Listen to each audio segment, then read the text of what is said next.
우리 인간의 겉사람의 모습을 보면 어떨 때 보면 참 대단해 보이기도 하지만 공정하게 사람의 겉사람의 모습을 보면 참 연약하기 그지없는 것이 사람의 모습이에요. 오늘까지도 막 씩씩하게 살았던 사람이 조그만 어떤 그 질병에 의해서 사람이 금방 약해지고 또 그 의욕이 확 꺾이기도 하고 참 사람은 너무 한없이 연약한 존재다라는 것을 생각하게 되어집니다. 우리가 다른 것과 비교를 해보면요, 사람의 모습은 다른 동물들과 비교해 볼 때 정말 그 능력이 너무나 제한되어 있습니다. 시력도 우리 사람이 보는 것과 짐승들이 보는 시력은 완전히 차이가 있어요. 우리는 가까운 것, 세밀한 건 잘 볼지 모르지만 멀리 있는 걸 잘 못 보거든요. 근데 새 같은 건 말이에요, 그렇게 빨리 날아가면서도 그 밑에 있는 지렁이를 어떻게 보는지, 그죠? 그 속도로. 이런 능력은 우리가 사람이 짐승과 비교가 되지를 않습니다. 사람의 힘이 천하장사인 사람이라 할지라도 코끼리를 한번 여러분 생각해 보세요. 코끼리에 비하면 아무리 천하장사라 할지라도 아마 100분의 1도 힘을 발휘하지 못할 것이다 생각이 되어집니다. 수영 선수가 갑자기 생각이 났어요. 금메달을 23개를 미국에 안겼던 정말 수영의 황자로 불리는 마이클 펠프스가 있죠. 그 사람이 이제 은퇴를 한다고 하는데요. 지난 올림픽까지 해서 금메달만 23개고 모든 메달하면 26개를 획득한 사람입니다. 수영 그렇게 잘하는 사람인데도 돌고래에 비하면 이건 뭐 비교할 수가 없어요. 같이 동시에 점프에 뛰어 들어가면 이 사람 뛰어 들어감과 동시에 돌고래는 저쪽에 거의 터치를 할 정도입니다. 비교가 안 돼요. 근데 돌고래가 그러면 제일 수영을 잘하느냐? 그렇지 않습니다. 이거보다 훨씬 더 빠른 2배 내진 3배가 빠른 물고기들이 있다는 걸 보고 제가 깜짝 놀랐습니다. 난 돌고래가 최고인 줄 알았는데 그렇지 않더라는 말씀이죠. 인간 탄환 우사인 볼트도 이 사람도 아마 은퇴를 할 것 같은데요, 그렇게 빨리 달려도 시속 36km밖에 안 돼요. 그러면 이게 어느 정도냐면 시속 36km가 어느 정도냐면요, 코끼리가 달려도 이거보다 더 빨리 달립니다. 예. 다리가 짧은 하마가 띠뚱거리고 달려도 이거보다 더 빠릅니다. 그러니까 우리보다 훨씬 더 잘 못할 것 같은 짐승들도 인간을 훨씬 더 앞서고 있다는 말씀이죠. 대부분의 짐승들이 사람보다 빨라요. 거북이 정도 이런 것들만 빼놓고는 대부분 다 사람보다 빠릅니다. 나는 누구인가? 우리의 존재됨은 어떤 의미를 갖고 있나? 이것을 바르게 깨닫지 못한다고 한다면 우리는 이 세상에서 정말 방황할 수밖에 없습니다. 우리는 작은 동물에도 비교할 수 없을 정도의 연약한 그 능력으로, 거기에 미치지 못하는 그 정도의 제한되어진 능력을 가지고 이 세상의 거친 환경 속에서 허우적거리며 어디로 가야 할지 알지 못하고 이렇게 될 수밖에 없어요. 내가 누구인지를 알지 못하면 그렇습니다. 그런 사람은 허우적거릴 뿐만 아니라 인생의 방향도 바르게 잡을 수가 없어요. 인생의 목적도 분명히 캐치할 수가 없는 것입니다. 이것은 내가 누구인가를 알지 못하면 우리는 정말 여기서 막 허우적거리긴 하지만 한 발자국도 앞으로를 향해서 나아갈 수가 없는 것입니다. 그러면 사람, 인생은 나는 도대체 어떤 사람인가? 이것을 우리가 분명히 잘 알아야 되는데, 그것을 우리가 나는 누구인가, 이게 철학적 사고를 통해서 우리가 깨닫게 되어지는 것이 아니라 성경에서 말씀하고 있는 자기가 누구인지를 고백했던 사람들의 그 고백을 통해서 내가 누구인지를 깨닫게 되어집니다. 오늘 고린도후서 4장에 사도 바울이 자기가 누구인가에 대한 독특한 이해를 가지고 있었던 바울의 고백을 보게 되어집니다. 바울은 자신을 누구라고 얘기했나?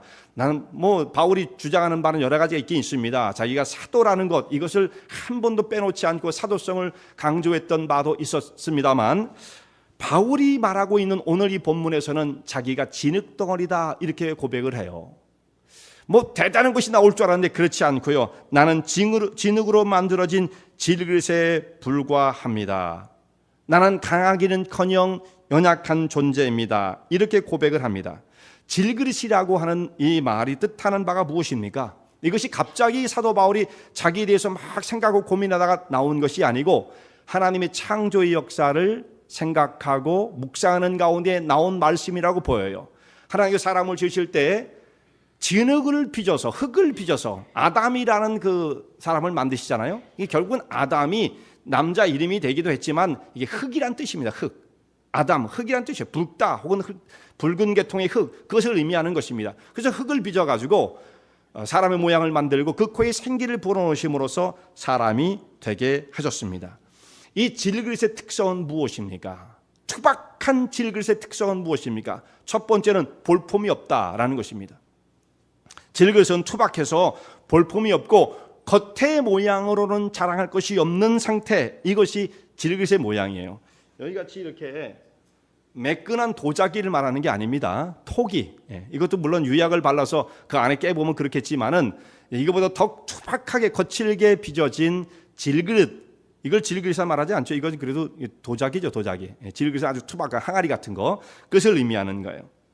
또 한 가지는 깨어지기 쉬운 연약성이에요. 질그릇은 이거 떨어뜨리면 그냥 빼지지 않겠습니까? 깨어지기 쉬운 연약함이다. 또 한 가지는 값이 나가지 않는다, 가치가 없는 무가치성을 의미하고 있는 것입니다. 첫 번째, 질그릇이 멋있어 보이지 않는다라는 것, 그건 투박하다, 눈에 보기에 그렇게 대단한 것이 아니라는 것을 말씀하고 있는 것입니다. 질그릇을 가지고 그것을 가지고 폼 잡으면 안 되는 거예요. 근데 우리 사람들이 가끔 그럴 때가 있어요. 우리 겉사람의 모양을 가지고 뭔가 과시를 하고 폼을 잡으려고 할 때가 있습니다만, 아무리 그렇게 해도 그것이 어느 정도의 한계에 머무르냐면 질그릇의 한계를 넘어설 수가 없다는 것, 이걸 기억해야 합니다. 우리 겉모습을 가지고 다른 사람과 비교를 해서 뭔가를 자랑하고 싶은 그런 생각들은 참 어리석기 그지없다는 말씀이죠. 그래서 바울도 그렇게 하지 않는 거예요. 사도 바울은 자기를 들여다보니까 자랑할 것이 아니라 오히려 부족한 것들밖에 없고 부끄러운 것밖에 없더라라고 하는 것입니다. 다른 사람하고 비교를 해보면, 사도 바울이 다른 사람하고 자기를 비교하면, 자 여기를 보세요. 자 고개를 숙이고 계신 분들, 성경 너무 열심히 보지 마시고 저를 보세요. 저를. 지금 이 시간은 성경을 보는 시간이 아니에요. 같이 읽을 때만 저를 보시기 바랍니다. 다른 사람하고 자기를 비교해 보면은 물론 바울은 자랑할 것이 많았던 사람입니다. 그는 혈통을 자랑할 만한 것이 있었고, 출신을 자랑할 만한 것이 있었고, 학력을 자랑할 만한 것이 있었고, 그의 지혜와 경력 이런 것들은요 다른 사람하고 비교할 수 없을 정도로 월등한 사람이었어요. 그런데 왜 자기는 자기를 질그릇으로 볼품없는 사람으로 자랑할 것이 없다고 이렇게 말을 합니까? 자기가 예수님을 발견하고 나니까 이 모든 것들이 오히려 하나님을 모르게 만드는 것이었고, 그래서 예수님 앞에서는 이 모든 것을 자기는 배설물로 여긴다라고 했습니다. 겉으로 드러나는 것은 정말 자랑할 것이 못 된다. 오히려 그것은 나의 은혜의 길을 막는 것이고 생명의 길을 막는 것이었다라는 것을 깨닫게 되어지고, 자기는 그래 질그릇에 불과하다, 이런 고백을 하게 되었던 것입니다. 또 질그릇은 두 번째 말씀드린 바처럼 연약함, 깨어지기 쉬운 것이죠. 약하기 그지없는 것입니다. 사람이 강하면 강한 것처럼 보여도요 참 약하기 그지없는 게 사람이에요. 정말 눈에 보이지도 않는 바이러스 때문에 사람은 쓰러지고 마는 겁니다. 눈에 보이지도 않는 현상 때문에 사람이 기운을 잃어요. 저도 지금 알러지가 왜 일어나는 겁니까? 눈에 보이지도 않아요. 근데 이 코는 막히고 말을 해도 제가 무슨 말을 하는지 윙윙거려가지고 지금 정신이 하나도 없어요. 사실은 그런 상태죠. 이 원인도 잘 모르고 눈에 보이지도 않는 것인데 사람은 금방 약해지는 것입니다. 약하기 그지없어요. 사람은 무쇠가 아닙니다. 그저 진흙덩어리에 불과하다라는 말씀이에요. 그래서 이런 사람은 계속해서 하나님 안에서 새로워지고 성장하고 강해져야만 하는 것입니다. 하나님께서 사도 바울을 어떤 식으로 다루시냐면, 사도는 다른 곳에 가서 교회를 세우고 거기에 말씀을 전하여서 하나님을 믿게 하자, 하나님에 대해서 가르쳐주는 사람이에요. 복음을 가르치는 사람이었습니다. 그러니까 다 성장을 하고 부족함이 없는 것처럼 보이지만, 하나님께서는 바울을 어떻게 다루시냐면 계속해서 그의 연약함을 깨우쳐 주시는 거예요. 내가 누구를 가르친다고 해서 다 됐다고 생각하지 말아라. 너는 깨어지기 쉬운 질그릇에 불과한 자야. 여러분, 우리가 누구도 이것을 잊어서는 안 됩니다. 그가 목사 아니라 선교사 아니라 사도라 할지라도 어떤 누구도 겉으로 자랑할 만한 것은 없다는 말씀이에요. 그저 깨어지기 쉬운 질그릇에 불과해서 하나님께서는 바울을 계속해서 다루십니다. 고린도후서 1장에 있는 말씀 보면 바울을 오직 하나님만을 섬기고 하나님만을 의지하게 하기 위해서 살 소망까지 끊어지는 그런 환난 가운데에 바울을 처하게 하셨던 일들, 그것은 바울을 훈련시키시는 하나님의 역사였다는 말씀이죠. 그래서 자기 철저히 연약한 것을 깨닫게 되어지고 또 하나님을 의지하게 만드셨던 것입니다. 그러므로 바울은 무엇을 고백합니다? 무엇을 고백합니까? 나의 약한 것을 자랑하리라. 바울이 자기 자랑거리가 강한 것, 과거에 많이 배웠던 학력, 출신, 이것을 자랑하는 것이 아니고 오히려 나는 나의 약한 것을 자랑합니다. 이런 고백을 고린도후서 12장에서 하고 있는 것입니다. 사람이 좀 선 것으로 생각하는 사람은 넘어질 일밖에 남지 않았습니다. 베드로는 예수님 앞에서 베드로는 굉장히 자신만만하지 않았습니까? 예수님께 잡히던 날 밤에 유월절 만찬 자리에서 야, 사단이 너를 밀가루로 타려고 너를 청구했지만 내가 너희 믿음이 떨어지지 않기 위해서 기도했노라. 예수님께서 그렇게 말씀하실 때 베드로가 그 경고를 듣고 깜짝 놀라면서 예수님, 정말 저는 넘어지기 쉬운 연약한 자입니다. 저를 위해서 더 기도해 주세요. 이렇게 해야 마땅하죠. 그럼 베드로가 뭐라고 예수님께 말씀을 드립니까? 저는 염려하지 마세요. 저는 주와 함께 오게도 가고 죽기를 준비하였나이다. 저는 아무것도 걱정이 없습니다. 이렇게 호언장담하던 베드로는 넘어질 수밖에 없었던 거죠. 그래서 바울이 이런 말을 합니다. 선줄로 생각하는 자는 넘어질까 조심하라. 이것은 고린도 전서에 있는 말씀이에요. 내가 좀 섰다고 강한 것처럼 보일 때 오히려 약하여 쓰러지고 시험에 들기에 아주 좋은 때라는 것을 우리가 잊어서는 안 됩니다. 곧 질것을 고백하는 것은, 나의 질것 때문을 고백하는 것은 나는 깨어지기 쉬운 연약한 자에 불과합니다. 이 고백을 가지고 살아가는 것입니다. 세 번째는 무가치성이에요. 가치가 없어요. 그러면 질것이 무슨 가치가 나겠어요? 이 금으로 만든 잔도 아니고 은으로 만든 잔도 아닙니다. 그저 흙으로 빚어진 잔인 것입니다. 겉사람은 진흙에 불과한 것이죠. 하나님께서 사람을 진흙으로 빚어서 사람을 만드셨어요. 그렇다면 우리 사람의 이 몸, 바디, 육신적인 것, 육체적인 것은 정말 그야말로 가치가 안 나가요. 밖에 나가서 흙을 파면 끊임없이 나오는 게 흙이에요. 무한정으로 널려있는 흙이죠. 그게 우리의 모습입니다. 흙에서 왔은즉 결국은 흙으로 돌아올 수밖에 없는 존재가 사람의 모습입니다. 그러니까 무가치하죠. 가치가 별로 나가지 않는 것입니다. 그런데 이 그릇이 언제 가치를 발휘하게 되어지느냐 하면 그 속에 무엇이 담기느냐에 따라서 가치가 결정되어지는 거예요. 만약에 질그릇이만 그곳에 보화가 담기면 보화를 담은 그릇이 되기 때문에 가치가 달라지는 것입니다. 왜 우리가 존귀한 자가 되었는가? 질그릇에 불과한 자들이 그저 우리를 질그릇으로만 취급하지는 않지 않습니까? 왜 존귀한 자로 대접을 받습니까? 그것은 질그릇 위에 하늘의 보화를 담았기 때문입니다. 하나님의 거룩한 영이 우리를 새롭게 하고 하나님의 사람으로 만들어가고 계시기 때문에 존귀한 자예요. 하나님께서 사람을 처음 지으실 때도 진흙으로만 빚으신 것이 아니라 거기에 하나님의 영을, 생명을 불어넣잖아요.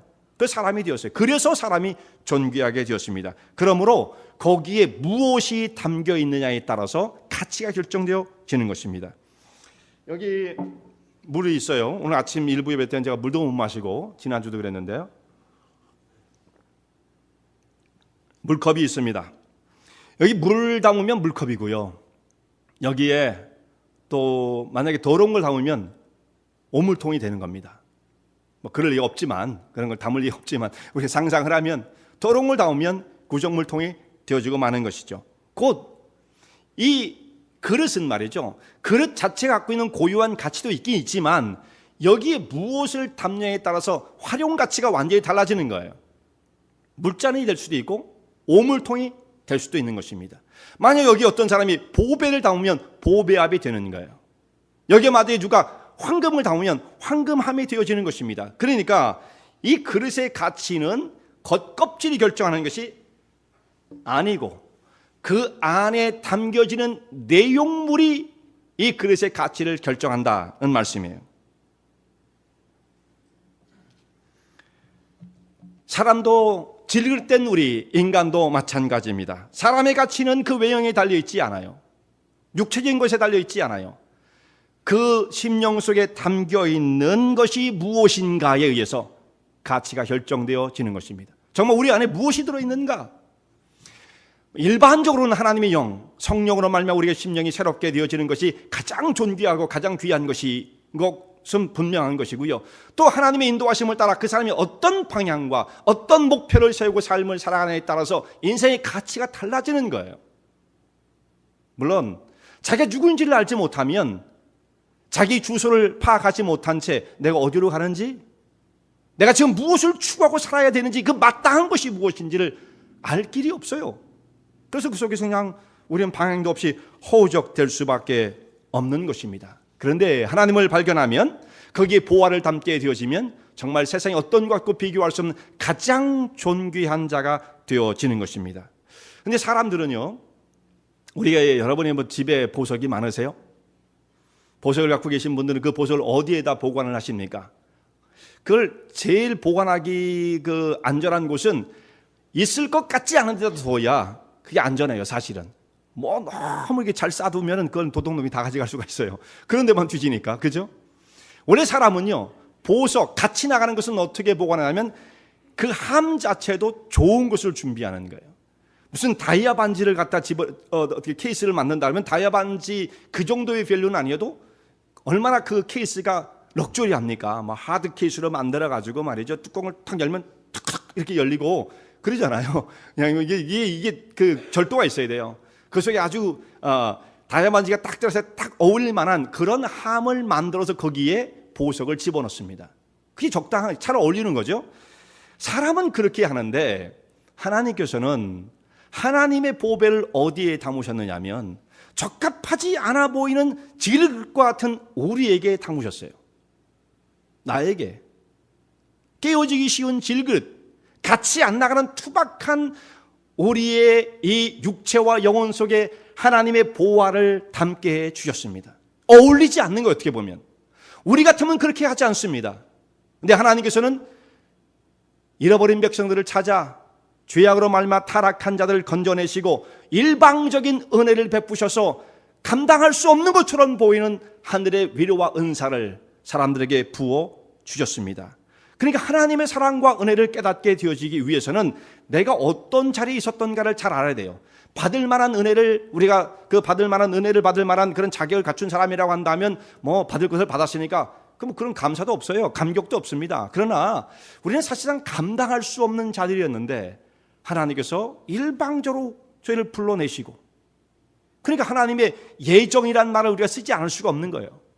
하나님의 은혜의 손길 가운데 일방적으로 우리를 간섭하시고 주장하셔서 이곳에 갖다 놓으시고 우리의 삶을 간섭하셔서, 그런 분들 많아요. 정말 제가 이렇게 생각해 보니까 그런 분들이 많아요.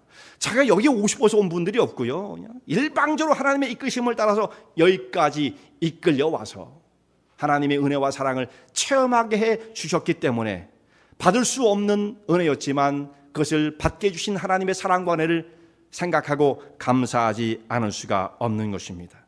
우리가 어떤 존재인가를 깨달아야만 하나님 베푸신 은혜가 얼마나 깊고 위대했는가를 또한 깨닫게 되어집니다.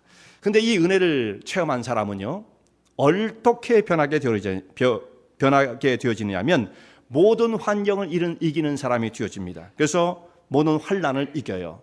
환난을 어떻게 이기느냐? 넉넉히 이깁니다. 바울은 그가 사도로서 사역을 하면서 얼마나 많은 고통을 당했는지 이루 다 말할 수가 없습니다. 여기도 그 말씀을 하고 있어요. 여기도 그 말씀을 하고 있는데 고린도후서 11장으로 가면 또 거기도 뭐 숱한 자기가 당했던 많은 고난들을 열거하고 있습니다. 그런데 그런 일들을 만나도 그는 흔들림이 없었습니다. 어떻게 질그릇에 불과한 자가 세상에 그런 환난과 고통을 당했는데도 불구하고 담대할 수가 있는가? 질그릇이 강해서가 아닙니다. 그 안에 담겨있는 보배가 너무나도 그야말로 보배롭고 영원없기 때문에 그 권세와 능력으로 세상을 이길 수 있게 해주시는 거예요. 바울이 그 하나님의 능력 가운데 붙잡히게 되었습니다. 그래서 사방을 우겨 쌓임을 쌓여도 쌓이지 아니하고, 오늘 여기 그런 말씀이 나오죠. 4장 7절부터 나오는 말씀이죠. 4장 8절부터요. 우리가 사방으로 우겨 쌓임을 쌓여도 쌓이지 아니하며 답답한 일을 당하여도 낙심하지 아니하며 핍박을 받아도 버림받지 아니하며 거꾸로 트림을 당하여도 망하지 아니하고. 이런 말씀, 이게 다 무슨 말씀입니까? 사도 바울이 그만큼 환난과 핍박 속에 지내게 되었다는 것을 말씀하고 있습니다. 그러면서 자기는 그런 환난 가운데 처하면서도 불구하고 예수 그리스도의 생명을 몸속에 짊어지고 삶을 살아가는 자가 되었습니다. 자기가 환난을 당하지만 이 환난을 극복해내는 모습을 통해서, 환난을 넉넉히 이기는 그의 삶을 통해서 예수 그리스도의 부활의 권세와 능력을 증거하는 자가 되었던 거예요. 그러니까 성도들이 어떤 환난을 만나가지고 그냥 퍽 힘없이 쓰러지면 안 됩니다. 그걸 버텨낼 수 있어야 돼요. 그건 뭐 자기 힘으로 되는 건 아니죠. 하나님의 은혜와 능력 가운데 정말 이렇게 연약한 가운데 있었지만 하나님의 권세와 능력을 가지고 예수 그리스도의 부활의 권세와 능력을 증거하는 이런 삶이 성도의 삶을 통해서 나타나게 되어질 때 하나님 영광을 받으시는 거죠. 이게 자기 힘으로 되는 건 아니에요. 넉넉히 이기게 하시는 하나님의 은혜로 말미암는 것입니다. 그런데 우리는 간혹 작은 것에 걸려 넘어질 때가 있어요. 쉽게 낙심할 때가 있습니다. 인간이니까 그렇죠. 뭐 쉽게 우리는 원망과 불평 속에 빠질 때가 있습니다. 한계 상황 가운데 접어들 때가 있어요. 정말 그래가지고 우리가 어떻게 하나님의 거룩한 백성이라고 말할 수가 있을 것인가? 이건 왜 바울의 그 삶을 비교해 보면 우리는 왜 거기까지 이르지 못하는 것일까? 무엇이 문제일까요? 그냥 우리는 질그릇된 것 정도에 머무르고 있기 때문은 아닐까? 그 위에 보화가 담겨있는 사실이라든지 혹은 그것을 체험하지 못한 것은 아닐까? 어떤 그런 모습으로 자기 자신을 한번 들여다봐야만 하겠습니다. 사도 바울이 모든 환난을 넉넉히 이긴 것처럼 하나님 백성들이 이렇게 부름을 받아 모든 환난과 세상을 이기는 백성이 되어야 할 터인데 어떻게 이것을 이길 수 있는 것입니까? 이 질그릇 위에 보화를 담는 거예요. 우리 육체의 질그릇의 그 모습 가지고는 도저히 세상을 이길 수 없습니다. 그래서 그 위에 보화를 담아야 되는데 순서가, 지켜야 할 순서가 있습니다. 첫 번째는 바울이 고백하듯이 우리가 질그릇됨을 고백할 수 있어야 됩니다. 자기 육체를 자랑하는 사람 넘어질 수밖에 없어요. 자기가 뭔가 굉장한 것이 있다고 생각하는 사람들, 가치가 있다고 생각하는 사람들 넘어질 수밖에 없습니다. 그런데 바울처럼 내가 연약한 존재요, 깨어지기 쉬운 자, 질그릇에 불과하다, 잘할 것이 없다, 이런 자기의 모습을 철저히 인정하고 받아들이는 것, 그러면 의지할 분은 하나님밖에 없죠. 우리의 보배가 되신 예수님, 하나님을 의지하게 되어지고요, 그 예수님을 우리 심령 속에 더 깊이 모셔드리는 것입니다. 곧 다른 말로 말하면 은혜를 받는 거예요. 은혜를 받는 것. 하나님 베푸시는 은혜 안에서 강해지는 것입니다. 은혜를 받으면 사람이 그야말로 강해지는 거예요.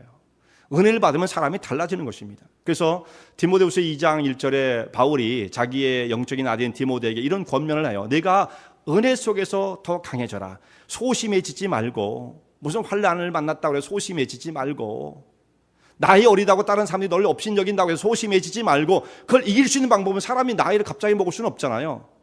이 디모데가 어떤 한 곳에 에베소 교회에서 목회를 하고 있을 때 사람들이 그를 어리다고, 그 사람, 어린 사람이 우리를 어떻게 인도할 수 있을까, 이렇게 리더십을 인정해 주지 않을 때 갑자기 나이를 튀길 수는 없지 않습니까?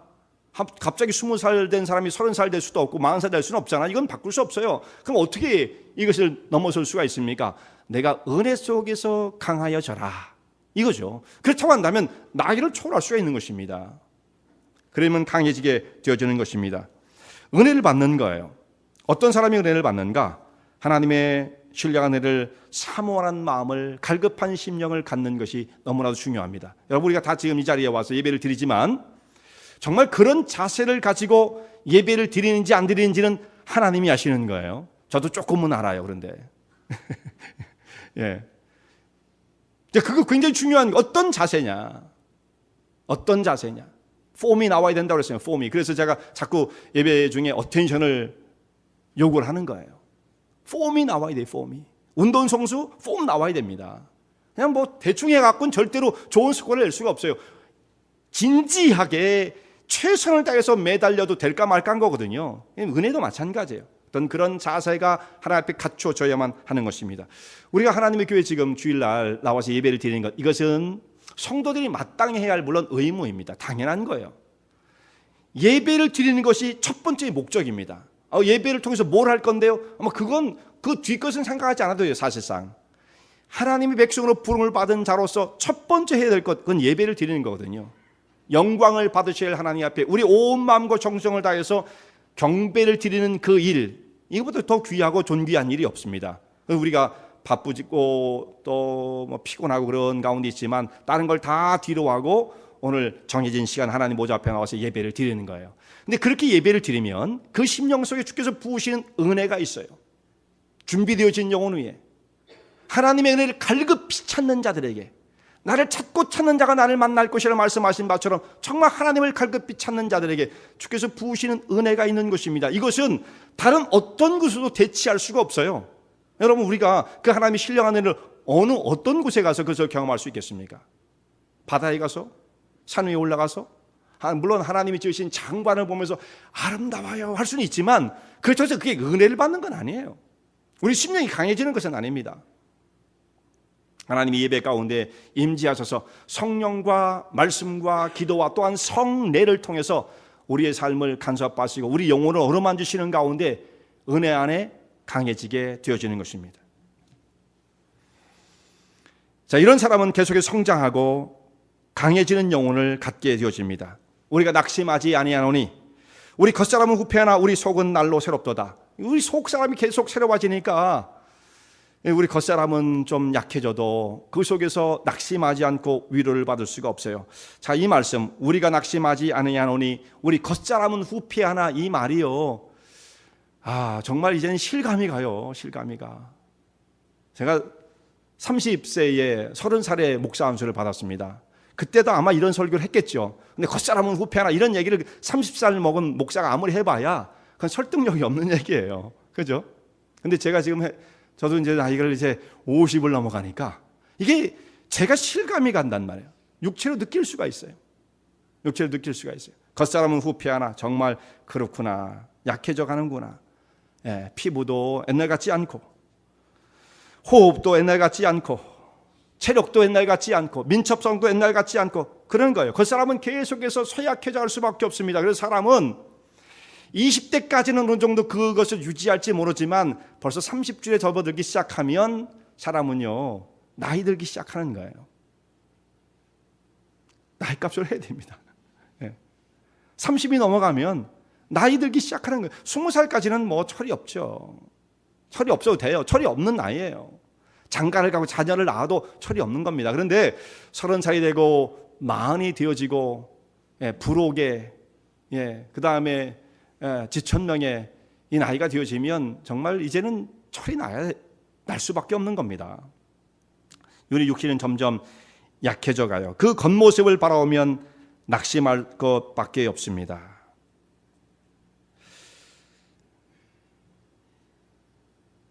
나는 무엇인가? 나는 어떤 존재인가? 이렇게 하루하루 낡아지다가 결국은 이렇게 생활하다가 결국은 이 땅을 떠나가고 마는 그런 존재인가? 옛날에 그렇게 활력이 넘쳤던 팔팔했던 젊었던 때가 엊그제 같은데 그건 그냥 기억 속의 옛날의 모습이지 지금 다시 되돌릴 수도 없고요. 지금 이렇게 살다가 모든 사람이 이 길을 걷다가 마지막에는 이 육체의 그 진흙덩어리가 무너져서 결국은 세상을 떠날 수밖에 없는 것입니다. 제가 예배에 오기 전에 한 분이 임종을 앞두고 있어가지고 바로 지금 제가 그 길 갔다 왔어요. 시간 우리 1시간 반 정도 있잖아요. 그래서 제가 드라이브에서 막 운전을 해가지고 갔다 왔는데 사람은 결국은 이 땅에 와서 육체의 삶을 살다가 그 육의 그 진흙덩어리가 깨어지고 무너짐으로써 이 세상을 떠나갈 수밖에 없는 것이 우리의 존재인 것입니다. 그렇게 생각하면 너무나 참 안쓰럽지 않습니까? 나도 그렇게 가는 거구나. 그런데 바울은 낙심하지 않는다라고 말씀을 합니다. 왜냐하면 자기 속이 새로워지고 있기 때문입니다. 바울의 심령 안에는 오늘도 하나님이 채우시는 생명으로 가득한 거예요. 변화의 역사가 나타나고 있어요. 사도였지만 계속해서 성장을 합니다. 이거 중요한 거예요. 사도였지만 계속해서 성장을 합니다. 여기서 영적인 혁명이 일어나고 있습니다. 그래야만 생명을 경험할 수 있는 것입니다. 그죠? 어제나 우리나 똑같고 겉사람이 후퇴하는 것처럼 영혼도 힘을 못 쓰고 점점 후퇴에 가고 만다면 우린 정말 이 땅에서 어떤 소망도 없는 거예요. 그런 존재에 우리가 머무르고 만다면 정말 인생은 너무나도 어이없는 모습으로 우리의 삶을 마감할 수밖에 없는 것입니다. 바울은 그러나 그 가운데서도 하나님의 생명을 새롭게 경험하게 되어질 때 능력이 있었고 감사가 있었고 은혜가 있었고 충만함이 있었고 새로운 생명을 경험하는 은혜와 기쁨이 있었던 것입니다. 그 사람은 시간 가면 누구도 예외 없이 다 약해져 갑니다. 그 대표적인 것이 치아예요. 치아, 이. 아예 그냥 덴탈은 따로 있지 않습니까? 모든 병원에 가면 그저 치까지 이까지 치료해 주는 것이 아니라 치과는 따로 있잖아요. 이거 굉장히 중요한 거예요. 아무리 치료를 잘 받아도 여기 아마 이가 성취하는 분들 대단히 많으실 거예요. 내 이 아닌 분들, 그리고 뭐 한 덕이 없는 분들도 많을 것이고요. 평생 우리가 마지막 하나님 앞에 갈 때까지 그것을 다 보존하고 하는 사람은 없어요. 그런 사람은 거의 없습니다. 다 이게 흔들흔들거리다가 빠지고 충치나고 없어지고 그러면 거기다 뭐 해보다 틀니를 끼고 이러다가 그런 거거든요. 이가 그렇게 되어져요. 그런데 여러분, 이렇게 겉사람이 그렇게 후패해지는 것처럼 우리의 인격마저, 우리의 영혼의 모습마저 흔들흔들거리고 자리를 잡지 못하고 충치 먹고, 이건 더 중대한 문제인 것입니다. 누구나 다 육신은 그렇게 될 수밖에 없어요.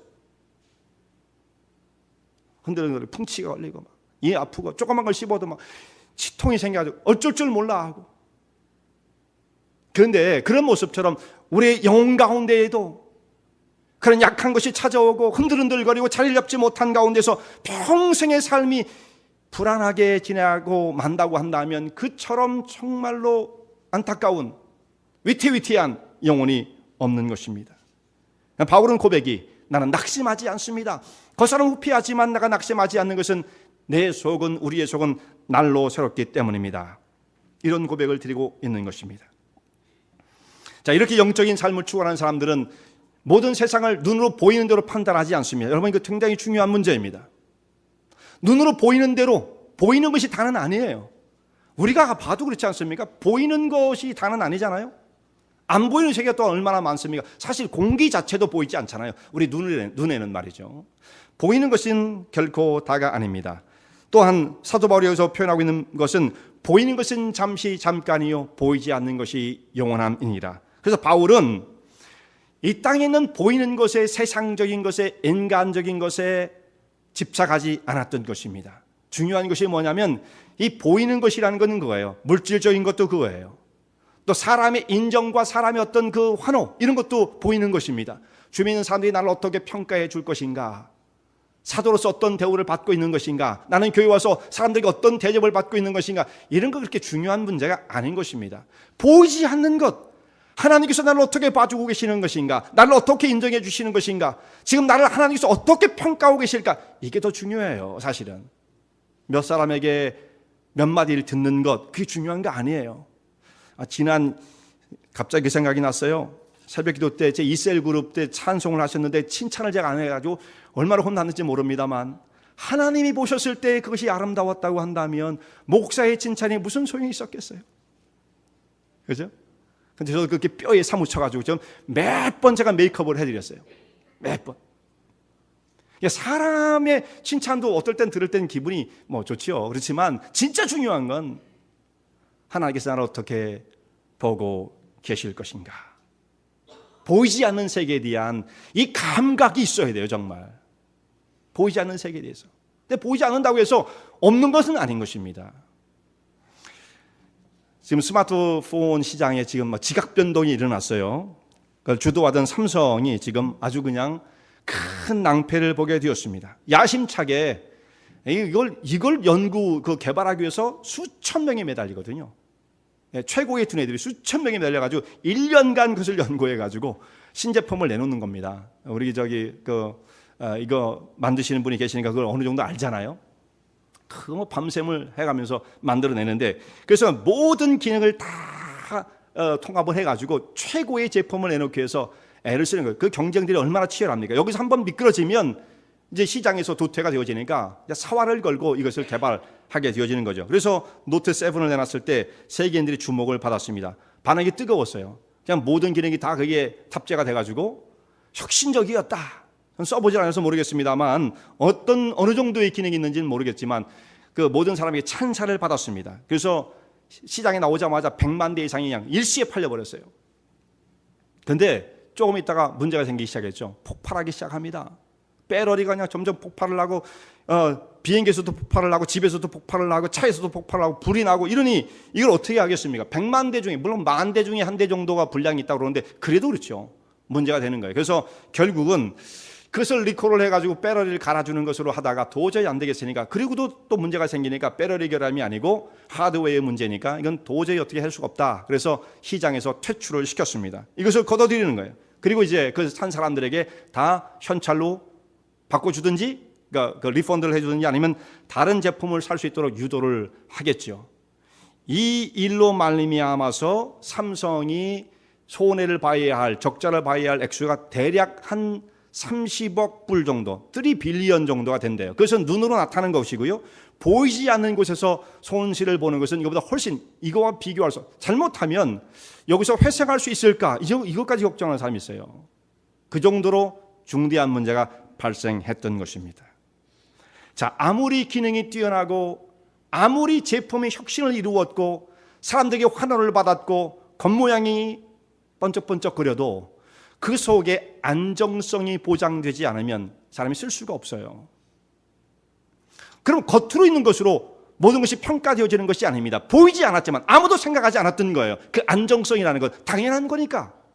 그러나 그 안정성이 문제가 생겨질 때 아무리 혁신적인 제품이라 할지라도 쓸 수 없는 것이 폐기 처분할 수밖에 없는 것이 되고 말았던 것입니다. 자, 우리 성도들의 삶도 이와 같아요. 겉으로 드러나는 것, 외형적인 것, 사람들이 봤을 때 와 대단하고 인정해 줄 만한 것, 그것에 가치가 있는 것이 아닙니다. 아무리 그렇게 해도 그 속에 안정성이 없다고 한다면 그것이 여러분 70년, 인생이 80, 아무리 의학이 발달해도 90을 넘기기 어려운 시대에 우리가 살고 있어요. 이게 안정성입니다. 그것이면 다 끝나는 거예요. 이것을 넘어설 수 없다고 한다면 그 겉의 화려함이 무슨 의미를 가져다 주겠습니까? 우리도 생각해보면 내 생애가 지금 얼마 정도 남았는지 대략 계산이 나온다고요. 그것이 다 보장된다 할지라도 말이죠. 그것만을 가지고 우리가 이 땅에 있는 삶에 집착을 한다고 한다면 너무나도 슬프고 어리석은 삶이 될 것입니다.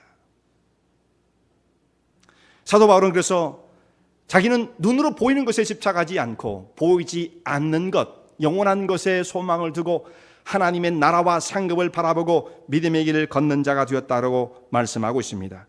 지금 잠시 눈으로 보이게 화려해 보이지만 이 화려함의 가치가 얼마나 지속될 수가 있겠습니까? 대단히 중대한 문제인 것입니다. 그런데 우리는 거기에 갇혀서 이것이 마치 정말 다인 것처럼 생각을 하고 그렇게 생활을 하다가 내가 진흙덩어리인지도 모르고 그렇게 연약한 존재, 시크릿가 없어요. 우리는요 70 내지 80, 길어야 90, 이것만에 무너지고 진흙덩어리에서 다시금 진흙덩어리로 돌아갈 수밖에 없는 인생의 모습이라고 한다면 우리는 너무나도 연약하고 불행한 삶을 사는 것입니다. 그러므로 우리는 우리가 돌아보는 것은 보이는 것이 아니에요. 거기에 집착하면 안 됩니다. 보이지 않는 세계에 대한 뚜렷한 안목, 영적인 안목이 열려야 하는 것입니다. 내가 누구인가? 이 문제는 대단히 중요한 문제예요. 나는 어느 편에 서 있는가? 과거에 남북전쟁이 있었을 때에 링컨이 대통령이 되고 남과 북이 나눠져서 주별로 나눠져서 남부군과 북부군이 전쟁을 벌이지 않았습니까? 근데 그 중간에 있는 주들이 몇 개 주가 특별히 켄터키 주가 보더라인에 딱 서 있어가지고요. 여기는 아무데도 속하지 않았어요. 그래서 켄터키 사는 사람들은 나는 남부군도 아니고요, 난 북부군도 아니에요, 난 둘 다 좋아요, 이렇게 사는 사람들이 많았단 말이에요. 그래서 어떤 사람은 적극적으로 나는 북부군도 좋아하고 남부군도 사랑해요, 이런 모습을 표현하기 위해서 북부군의 상징인 이 진한 곤색 옷을 위쪽에 입고 남부군을 상징하는 이 갈색 옷을 자기의 바지에 차려입고 그리고 돌아다니는 걸 좋아했어요. 나는 북부군도 좋아하고 남부군도 좋아해요. 그러다가 치열한 전투가 남과 북의 전투가 이 켄터키 지역에서 발생하게 되었습니다. 그때 북군과 남군이 말이죠, 그 사람을 해서 집중 사격을 하는 거예요. 왜 그 사람이 제일 먼저 죽었겠습니까? 이 사람은 어디에 속하지 않았기 때문에, 그러기 때문에 무죄가 아니라 양쪽에서 이중 스파이일 가능성이 높기 때문에 가장 위험한 인물이다. 그래서 그 사람 먼저 죽이는 거예요. 자, 우리가 지금 이 땅에 하나님 거룩한 백성으로 삶을 살면서도 정말 내가 누구인가, 자기 아이덴티티가 분명하지 않으면 어디에 속해야 할지를 잘 모릅니다.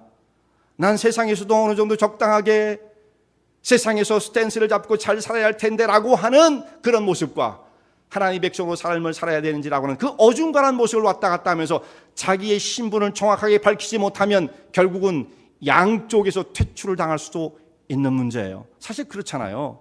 세상에서 그렇다고 해서 막 뭐 신나게 사는 것도 아니고 항상 마음에 쪼들리고 말이죠, 뭔가 부담을 가지고 그리고 삶을 살고, 또 하나님 나라에 와도 뭐 그렇게 떳떳하지 못하니까 뭐 그렇게 발휘하지 못하고, 그 양쪽에서 그렇게 힘들게 살다가 마지막에 갔더니 너 소속이 어디야?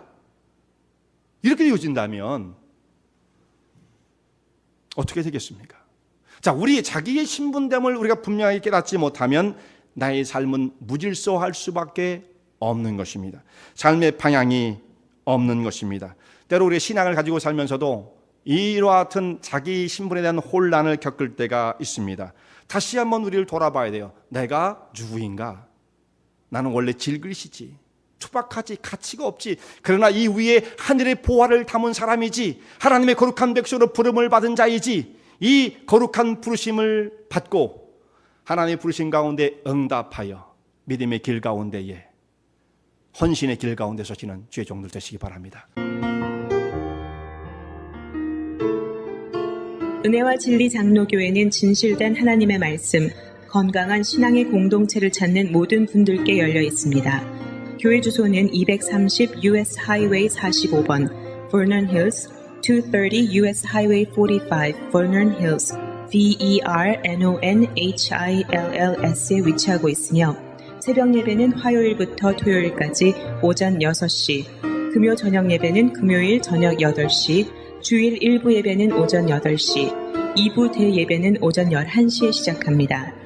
이 설교를 들으시고 하나님의 말씀에 대해 궁금하신 점이나 신앙 상담을 원하시면 교회 전화 847-962-4412번 847-962-4412로 문의하시기 바랍니다.